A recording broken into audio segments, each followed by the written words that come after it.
It's been a while. It doesn't just feel like it's been a while. It's been a couple weeks. It's good to be back up here. Good to be able to talk through the scriptures with you. But I think it requires a recap because we're a couple weeks removed from the story. There's not a traditional Palm Sunday message today, but that actually serves a point for next week. So you got to come back to see what the point was. It's the hook, right? You got to get a hook in somewhere. Oh dear, we've been working through the book of Ruth. And so here's what's happened so far. We get involved in the story whose main character at the beginning is Naomi. She's the wife of Elimelech, sons Mahlon and Chilion. God is disciplining Judah where they live. And what do? Rather than endure the discipline, which has been this cycle that we see in the book of Judgments, to turn to God and then receive his deliverance and blessing, they run away. They run away to a different area, to Moab, to try to find pleasure now, rather than enduring God's discipline so they can experience God's blessing. And this is a parable for your life as well. When you flee God's discipline in search of pleasure elsewhere, it doesn't work out well. Elimelech, Mahlon, Chilion, what happens? They die. I mean, that's a brutal twist. And then that leaves Naomi, lost and alone.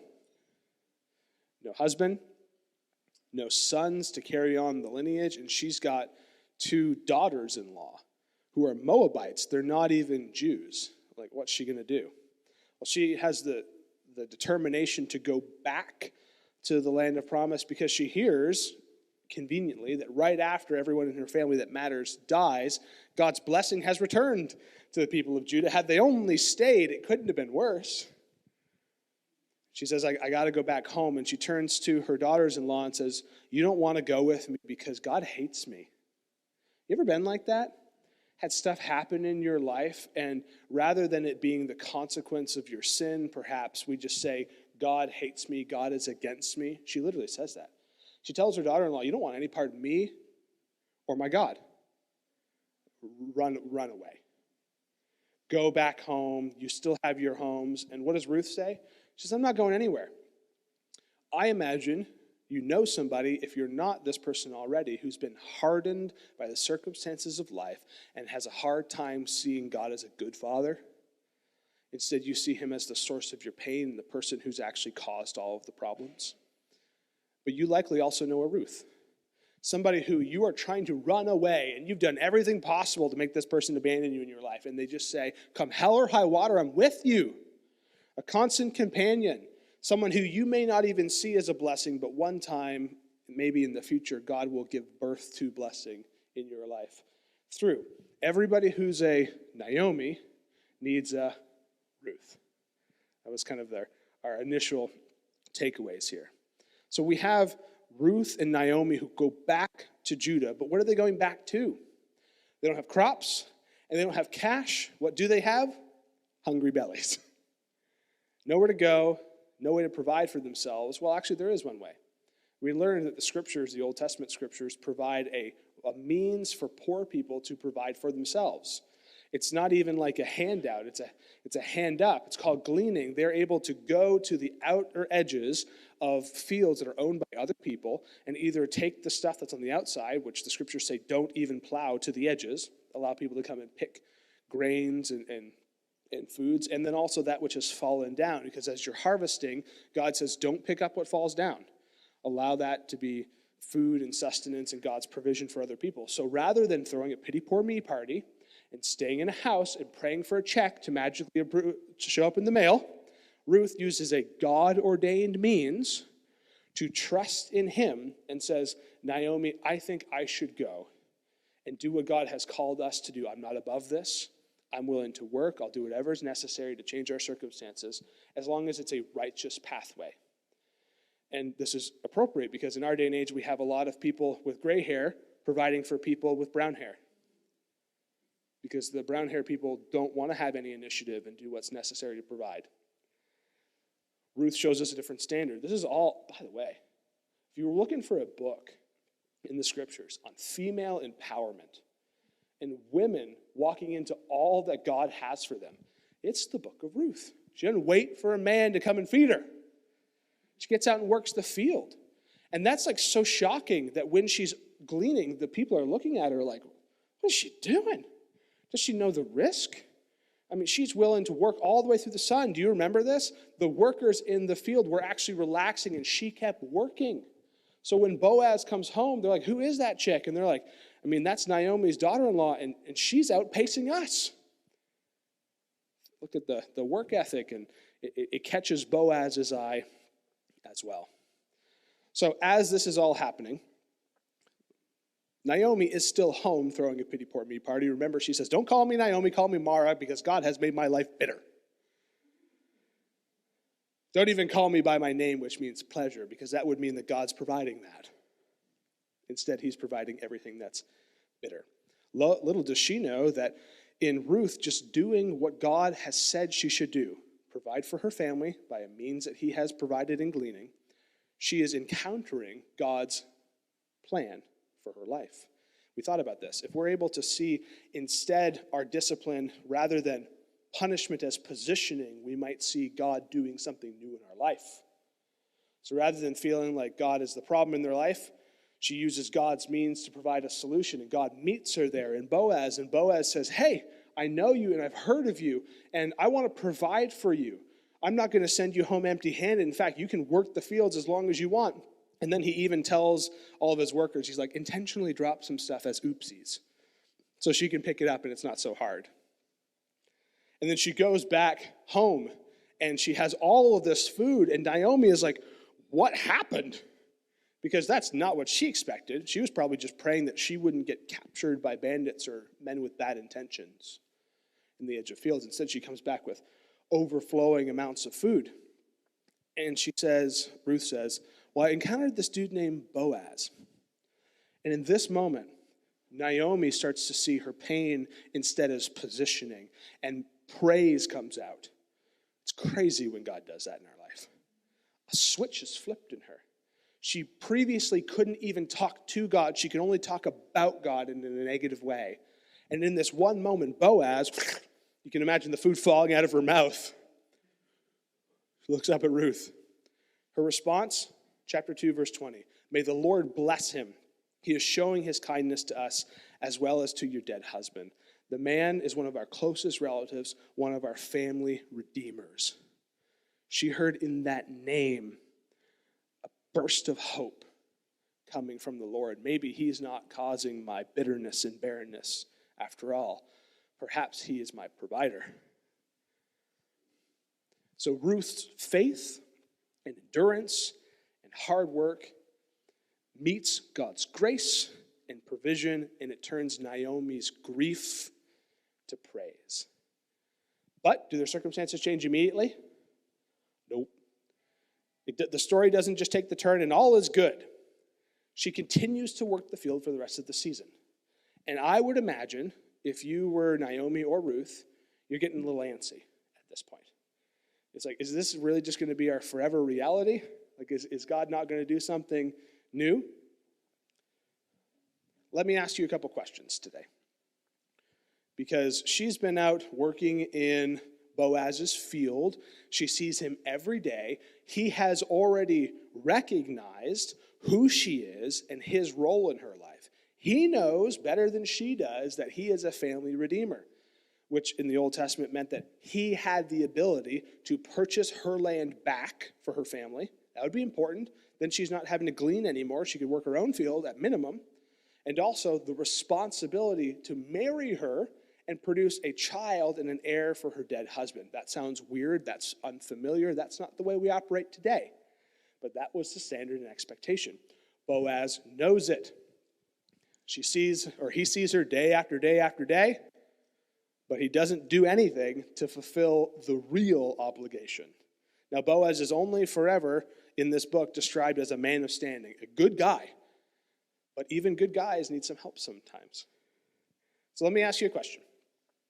Who asks out who on a first date, usually, in our culture? The guy usually is the first person to make the first move, right?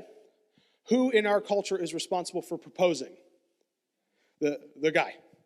Who is usually the person propositioning special married time once you are married? Well, I can see everybody up here. I'd say culturally, it's usually assumed to be the guy. Not in all times, in all places, and all, but like there's this like guys leading first in all of these things in our culture, this expectation. And I want you to think back in this age where it's a patriarchal society, where it really is a world where guys almost legally have to act first. It's different.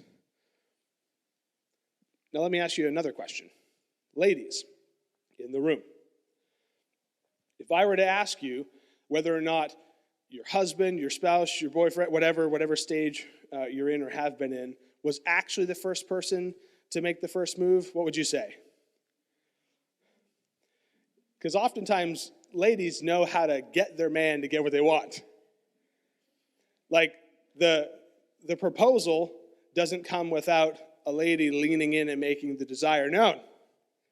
Usually, it's the lady who offers a little bit of flirt first to send the signal that the guy should do something. So a lot of the time when we say men act first, it's just a straight up lie, because ladies are doing it from the jump. They know how to get what they want.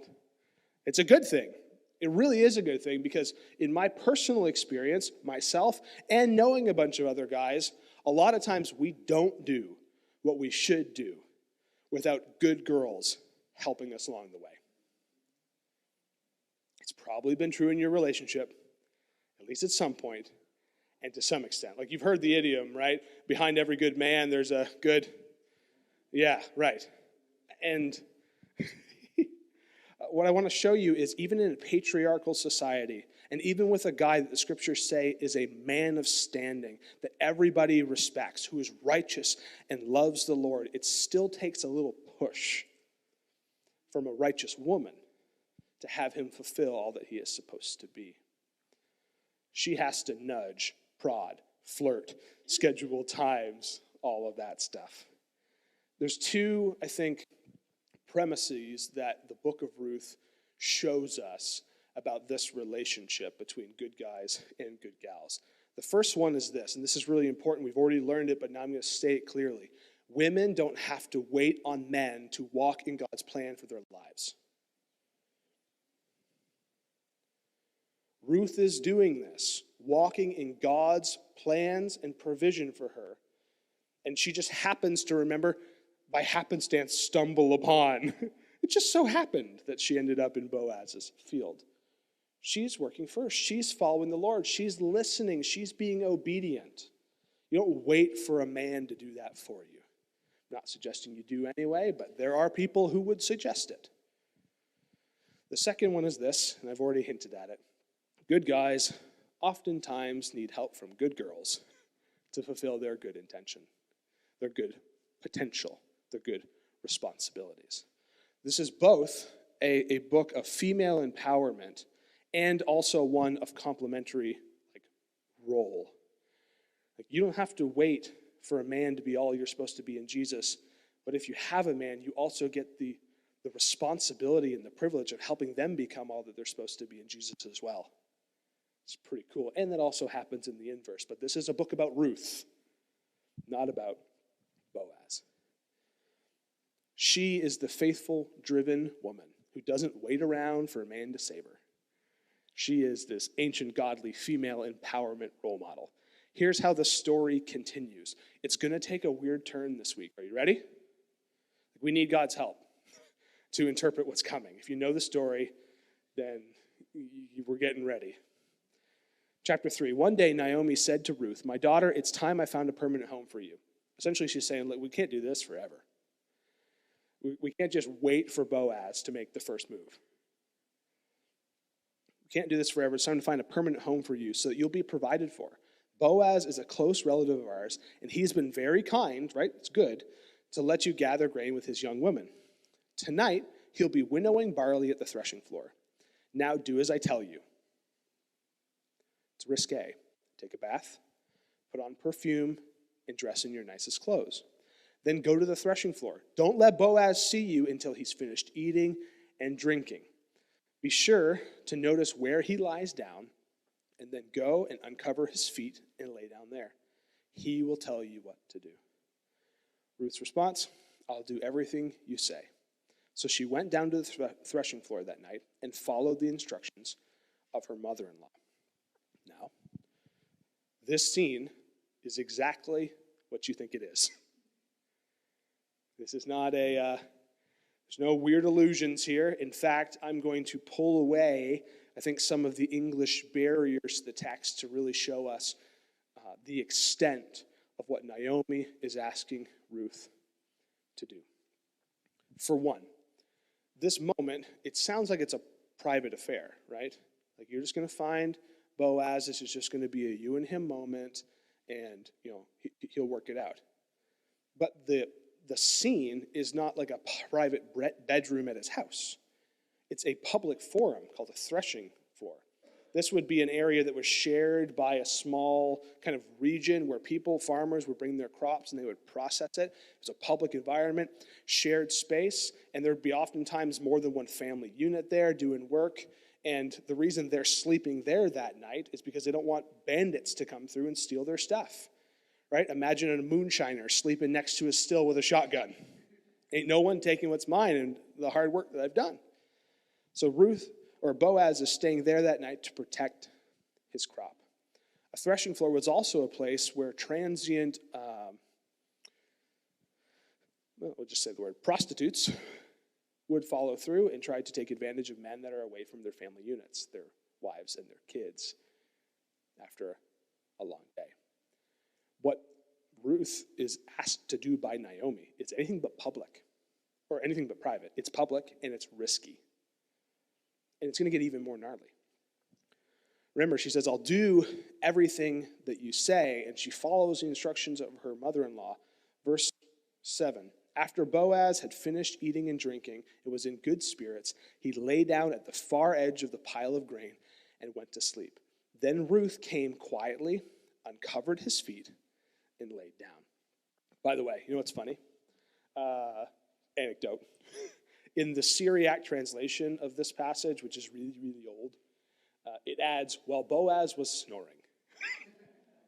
What's it suggest? He's conked. He's tired and he's probably had too much to drink. Like he's passed out here. Ruth, it says quietly in our text, but the translation really should be sneaky, like sneaks up. Like it's the same word used to describe what David does to Saul in the cave. Remember that moment? He sneaks up behind Saul while he's peeing and cuts a piece of his cloak, and Saul's none the wiser. That's what she's doing. She's sneaking. And in fact, the cloak is also going to play a role here. Warning. Warning, warning, warning. I'm going to burst your conservative bubble today. Are you ready to feel it pop? This is a classic, that word. I don't think it means what you think it means moment. What does she uncover in the passage? His feet. Yeah, I want you to know, I've talked about this in other contexts, and so you may already be aware, the Hebrew word for feet was oftentimes used as an idiom. It was a way of saying without saying the word genitalia. What is she uncovering? Okay, you probably have the Sunday school image of Ruth in like a flowy dress, walking into a bedroom with like flowy curtains, laying at the foot of the bed, lifting up the edge of the covers and blowing or tickling his feet. Okay? Erase that image. That is not what happened. And I can prove this to you. Proof is a strong word. In Isaiah chapter 6, some angels show up, and it's described like this. Attending him were mighty seraphim, each having 6 wings. You remember this story? With 2 wings, they covered their faces. With 2 wings, they flew. With 2 wings, they covered their feet. What's happening there? Nobody needs to see that in this moment. It's used as an idiom. In extra-biblical texts, this is used a lot. Think of it the same way when Matthew says the kingdom of heaven, because he doesn't want to say the word God. So heaven is where God is. Right? It's an idiom. It's a way of describing something different. Circumlocution. lift up his cloak and uncover his feet. I said it. You didn't know the Bible could be so naughty. Actually, you should, because if you read your Bible, there's a lot of naughty stuff. Here's how it continues. Verse 8, around midnight, Boaz suddenly woke up and turned over and was surprised to find a woman laying at his feet. Wouldn't you be? Imagine the moment, especially if he was snoring. Who are you? I'm your servant, Ruth, she replied. Spread the corner of your covering over me, for you are my family redeemer. What is she asking? Be quiet, pull the sheets over me, and do what you need to do to fulfill your obligation. You're right, marry me. It's not just a proposition for sex. That's what sex workers would have done. What she is saying is, I want the whole package. And this is a God-ordained means. And I want you to be the godly man he has called you to be. Okay? It's nowhere near this like grotesque, how could you do that type moment, which those happened in the Old Testament. There were women who would dress up and have sex with their father to have kids. Remember this? Get their dad drunk. Dress up like a prostitute and seduce family members because they're not doing the familiar duty. That's not what's happening here. She's saying, hey, look, you know and I know what's supposed to happen here. And I want to follow God's will. Will you? I know the context is foreign to familiar for us, but that is actually what's going on. Here's how he responds, which, by the way, he could have blown this up. This could have gone a very different way. This was risky. Verse 12. Oh, sorry. Make sure I'm actually where I want to be. Let me give you one more note. When she says, spread your cloak over me, she is using language that Boaz has already used in this passage. This is where it's all kind of tied together. If you recall, the very first conversation that Boaz has with Ruth, he says something to the effect of, I know who you are and I know what you've done, and may God bless you under his wings. Do you remember this passage? This is in chapter 2. May the Lord, the God of Israel, under whose wings you have come to take refuge, reward you fully for what you have done. It's a prophecy, and it's a promise. I want you to know the word that translates wing here is also the same word for skirt. The motherly depiction of God as a hand covering under wings or skirts. That same word for wing or skirt in verse 12 is the same word used in our passage today for covering or cloak. What's she saying? Live up to your promise. Be the promise that you promised to me. She doesn't just want sex to get pregnant. Other people have done that. She wants the whole package. But Boaz isn't making the first move. So she's going to make the first move. And God blesses her for it. Again, Boaz is only ever referred to as positively, but sometimes godly men need godly females to be forward when they won't be. And this is a pretty graphic moment for that. Listen to his response. Chapter 3, verse 10. May the Lord bless you, my daughter. Like, what you have done is good. It's almost a thank you because I didn't have what it took to make the first move. Boaz exclaims, you're showing even more family loyalty now than you did before. For you've not gone after a younger man, whether rich or poor. I read in there some insecurity. Boaz is a lot older. He's like, man, there's closer family relatives. She doesn't want me. But what does she do? She gets dressed up. She's like, I'm going to give you my best. I expect the best from you. I want the whole husband package. I don't just want this thing to be fulfilled. Like, I want to actually be with you. And he says, wow, thank you, because I don't think I would have come to that conclusion myself. He's a little insecure. He needs some help from a secure, godly woman. Now, don't worry about a thing, my daughter. I will do what is necessary. For everyone in town knows you are a virtuous woman. By the way, that is the feminized form of the first title that Boaz is called in the book. A man of standing. He's saying, because of what you've done, you are a woman of standing. And everybody knows. And if they don't know, I'm going to tell them. I mean, she goes through the trouble of making herself look nice at everything. She doesn't want this to be a loveless marriage. I know that sounds weird because we don't live in the age of arranged marriages. We fall in love over the course of dating and courtship and all these other environments. But she's saying, like, I'm going to bring all of who I am to the table, and I'm willing to love you if you're willing to love me. And insecure Boaz says, all right, I'm on board. And as a man of standing would, I'll do what is necessary to make this happen. If he had responded otherwise, she would have been subjected to public scorn and shame as somebody soliciting a man of standing in a threshing floor. You could imagine the rumors. Instead, he says, I'm with you. Don't be afraid, but don't get caught. Get out of here before everybody else wakes up, because we don't want them to get the wrong intention, because I know you are righteous. Boaz sees her faith.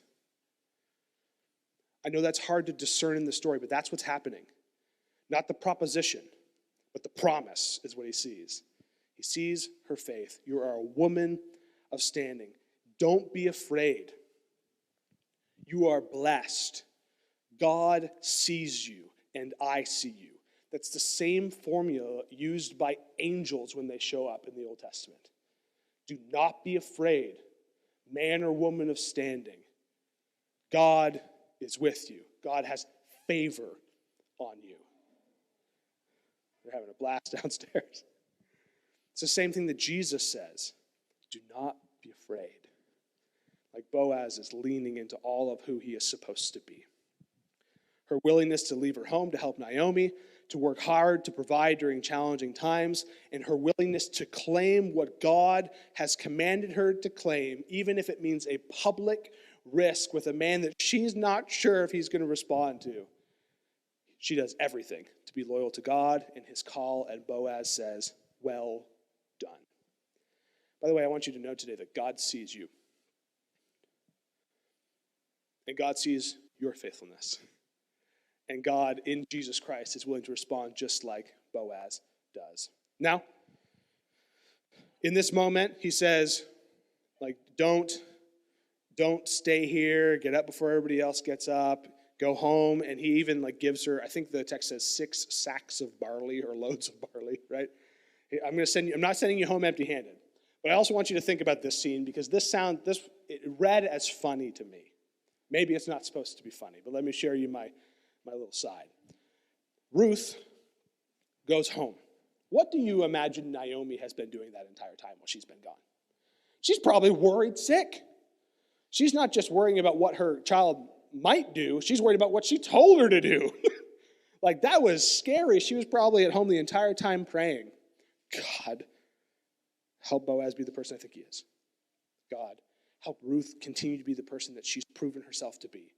God, don't take, I imagine this is what she said, because she's been bitter in this process. Don't take out your anger on me on them. Here's the latch of the door. I'm assuming there's a door at this point, who knows? and Ruth walks in, and rather than a ring on a finger or a new life inside of her, she's got loads of barley. Can you imagine the questions running through Naomi's mind? That's not what I expected to come home with you. I expected Boaz or a tribute, and it really was a tribute in that day and age. You're not going home empty-handed. This is my promise to you.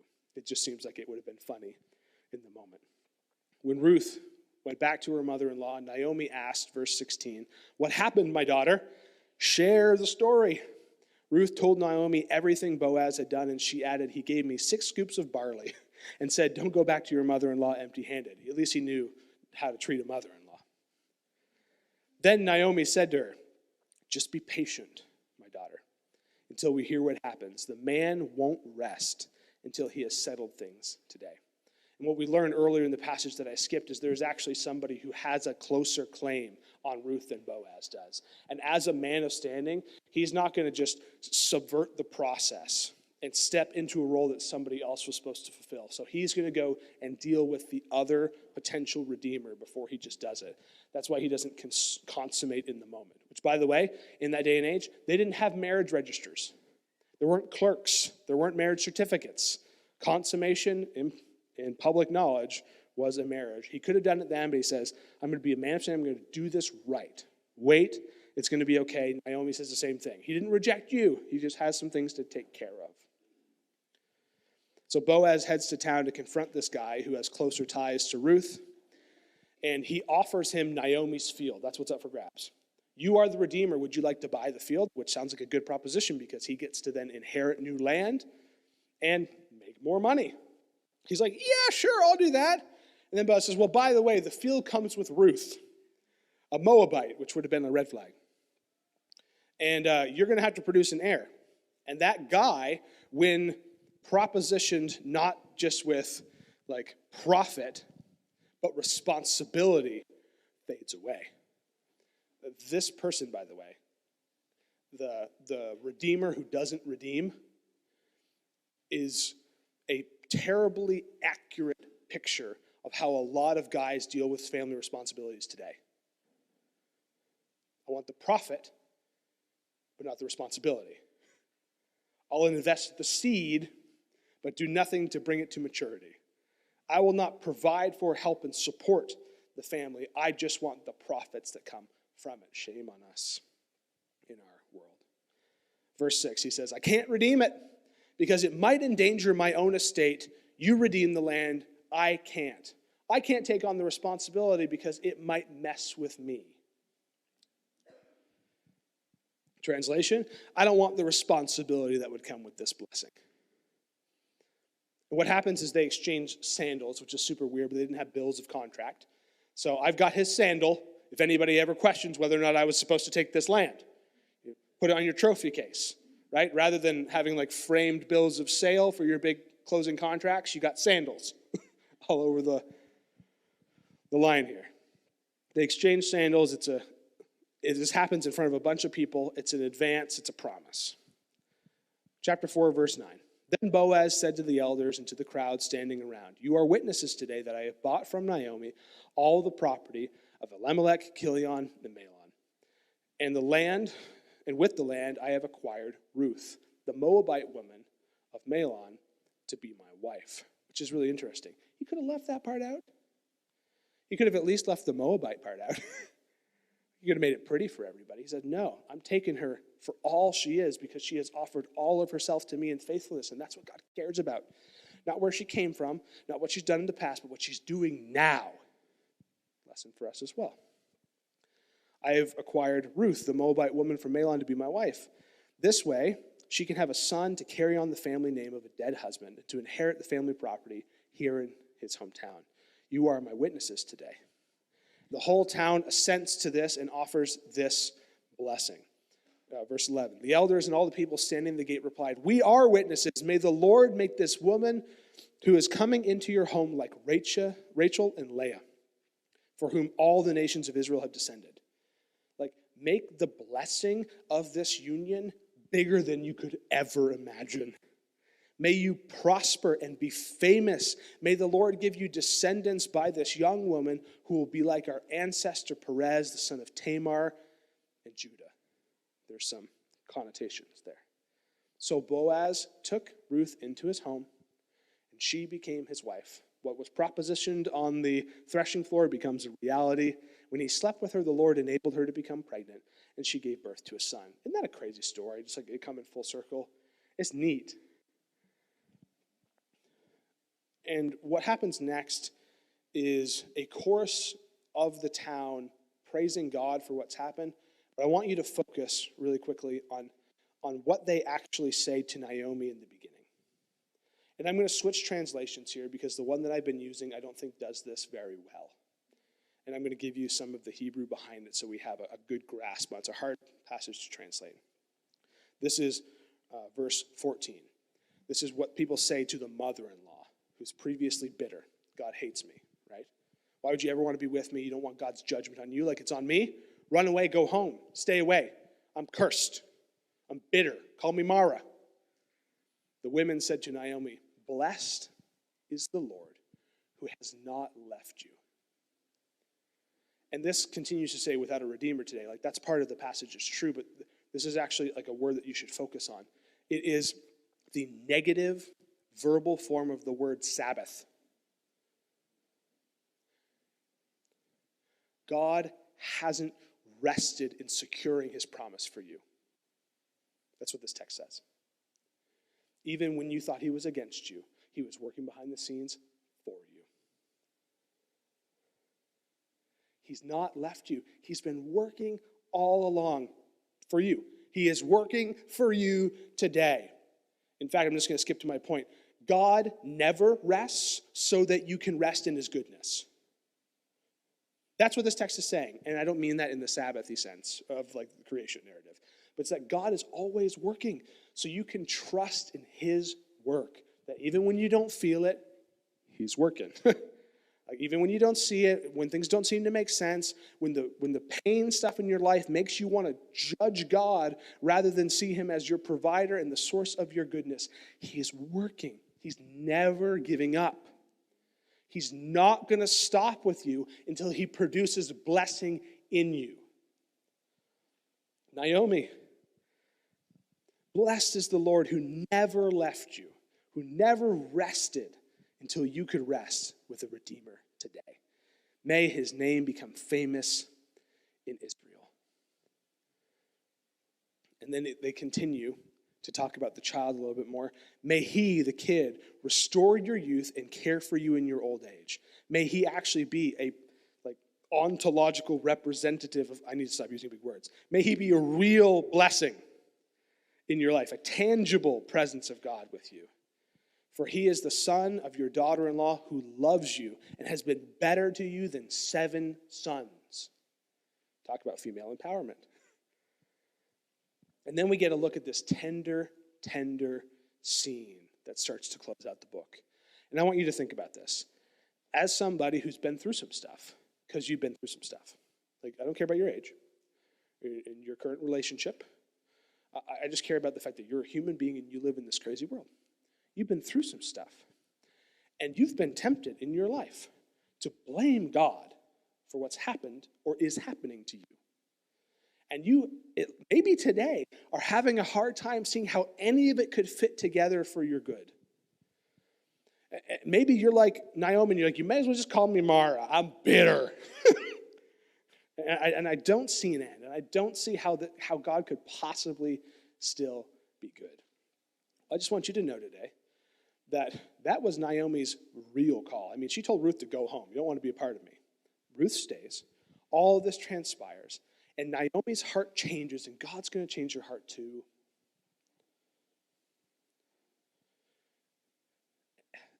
You're going to have a moment like Naomi does in this next verse. Maybe you've already had it and you can reflect on it and help somebody else see it. But like God is good enough where this is going to happen for you too. It's a tender moment where Naomi gets to hold the tangible blessing of God.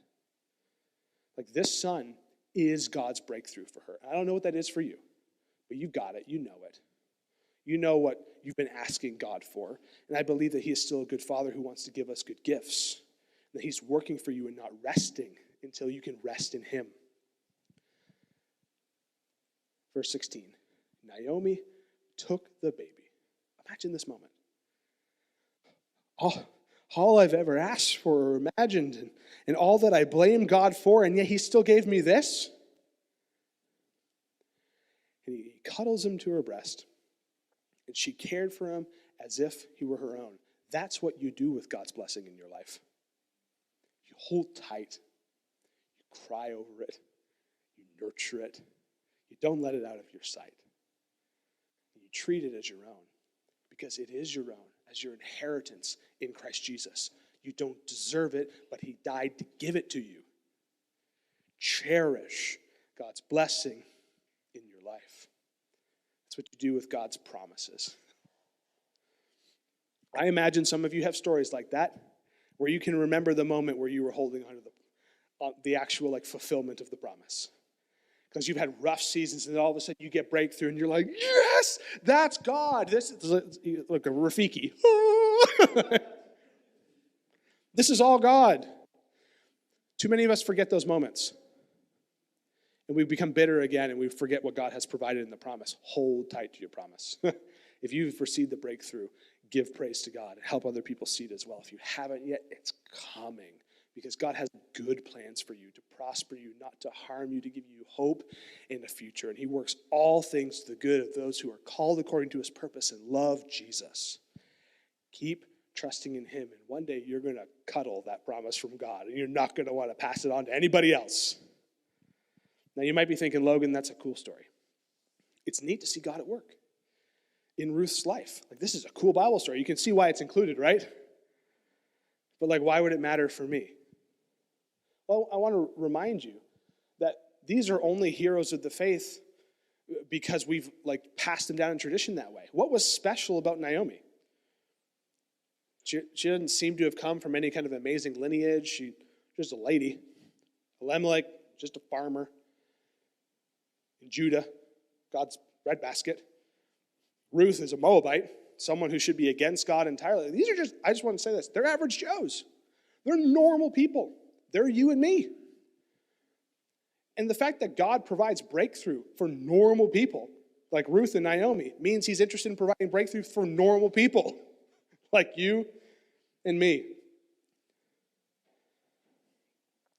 And if you stop reading at verse 16, you miss part of the promise, which is crazy, because it's easy to hold on to the personal promise and be like, thank you, God, thank you, thank you, thank you, thank you, thank you, thank you, thank you, thank you. That's appropriate. But then we also have to see God gives us promises and gifts us blessings to also minister to the entire world. So it's not just a personal scope, it's a cosmic scope. Listen to how this continues in verse 16. Verse 17, the neighbor women said, now at last Naomi has a son again, and they named him Obed. Continue. He became the father of Jesse, remember him? Who was the grandfather of King David. It wasn't just a personal blessing. Ruth gives birth to, and Naomi holds the ancestor of King David. And Matthew puts this in cosmic perspective. He ain't just the ancestor of David. He's the ancestor of Jesus Christ. So it's like, what cosmic blessing could God give birth to in the world through your private promise? If you're willing to be loyal and trust in God and follow him through thick and thin and do what he asks you to do and take the risks, I believe that God is going to give birth to you a promise that you can hold and say, this is mine, and I'm so grateful. And then when you turn it to the world, everybody else can be like, oh my goodness, look how good God is. What might God do in your life this week, this month, this year that has generational impact? Ruth had no idea she was going to give birth through the lineage to the King of Kings. I just want to present to you, you don't know what blessings God is going to give birth to through your faithfulness. So what's the call? Be faithful. And God might do amazing things for the world. And I believe for sure he's going to do amazing things